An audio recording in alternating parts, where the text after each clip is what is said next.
हरे कृष्णा, राधे राधे। पौष मास के शुक्ल पक्ष में आने वाली एकादशी है पुत्रदा एकादशी, जिसे बैकुंठ एकादशी भी कहा जाता है। अंग्रेजी कैलेंडर के अनुसार साल 2025 की अंतिम एकादशी है पौष पुत्रदा एकादशी, और इस बार भी एकादशी तिथि 2 दिन रहने के कारण यह भी असमंजस बना हुआ है कि एकादशी का व्रत किस दिन रखा जाना चाहिए और व्रत का पारण किस दिन किया जाना चाहिए। तो आइए जानते हैं साल 2025 में पौष पुत्रदा एकादशी की सही तिथि और व्रत पारण मुहूर्त के बारे में। इस बार एकादशी तिथि 30 दिसंबर दिन मंगलवार को सुबह 7:51 से प्रारंभ हो रही है। इससे पहले तक दशमी तिथि रहेगी और एकादशी तिथि का समापन होगा 31 दिसंबर दिन बुधवार को सुबह 5 बजे तक। अगर एकादशी व्रत के दिन सुबह के समय दशमी तिथि भी हो तो उस एकादशी को व्रत रखने के लिए ज्यादा अच्छा नहीं माना जाता है, लेकिन ऐसा कहा जाता है कि इस दिन गृहस्थ लोग व्रत रख सकते हैं। लेकिन सबसे शुद्ध एकादशी मानी जाती है दशमी तिथि रहित एकादशी, यानी सुबह के समय दशमी तिथि ना हो। ऐसे में जो भी वैष्णव संप्रदाय के भक्त होते हैं या जो भी इससे जुड़े हुए लोग होते हैं वह शुद्ध एकादशी का ही व्रत रखते हैं।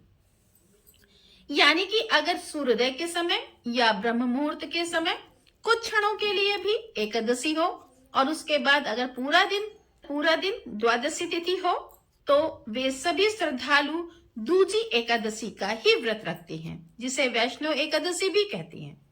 और ऐसे में सबसे अधिक मोक्ष प्रदायिनी या सबसे अधिक पुण्यदायिनी तिथि कही जाती है वैष्णव एकादशी। और इस बार 30 दिसंबर दिन मंगलवार को भी पुत्रदा एकादशी का व्रत रखा जाएगा। वहीं इस कौन मंदिर के अनुसार 31 दिसंबर दिन बुधवार को भी पुत्रदा एकादशी का व्रत रहेगा। अगर बात की जाए कि किस दिन एकादशी का व्रत रखना ज्यादा सही है तो 31 दिसंबर दिन बुधवार को व्रत रखना सबसे ज्यादा सही रहेगा। ऐसा इसलिए क्योंकि अगर आप मंगलवार के दिन एकादशी व्रत रख रहे हैं तो ध्यान रखिएगा बुधवार के दिन सुबह के समय हरिवासर रहेगा।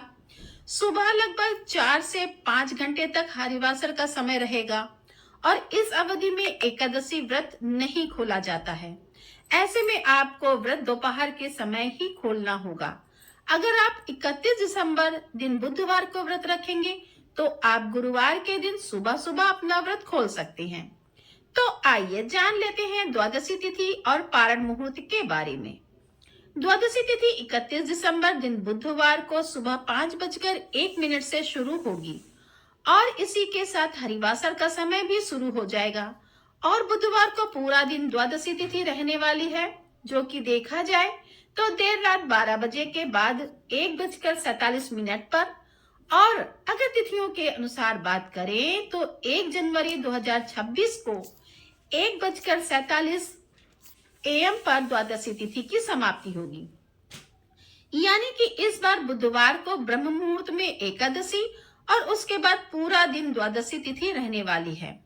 और जब भी दूजी एकादशी का व्रत लोग रखते हैं, यानी जिस दिन एकादशी और द्वादशी तिथि का संयोग होता है तो व्रत का पारण त्रयोदशी तिथि के प्रथम पहर में ही किया जाता है, जिसका कोई दोष भी नहीं लगता है।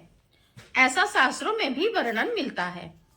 अब जो श्रद्धालु 30 दिसंबर दिन मंगलवार के दिन एकादशी का व्रत रखना चाहते हैं उन्हें 31 दिसंबर बुधवार को केवल दोपहर में 1:26 से 3:31 के बीच में ही व्रत का पारण करना होगा। वहीं जो श्रद्धालु दूजी एकादशी का या वैष्णव एकादशी व्रत का पालन करेंगे उन्हें 1 जनवरी 2026 को सुबह 7:14 से 9:18 के बीच में अपना उपवास यानी कि पारण करना होगा। भले ही पारण के दिन द्वादशी तिथि सूर्योदय से पहले ही समाप्त हो चुकी होगी, लेकिन फिर भी व्रत का पारण इसी समय किया जाएगा। तो वीडियो अच्छी लगी तो वीडियो को लाइक करें, कमेंट में राधे राधे लिखें, चैनल को सब्सक्राइब करें।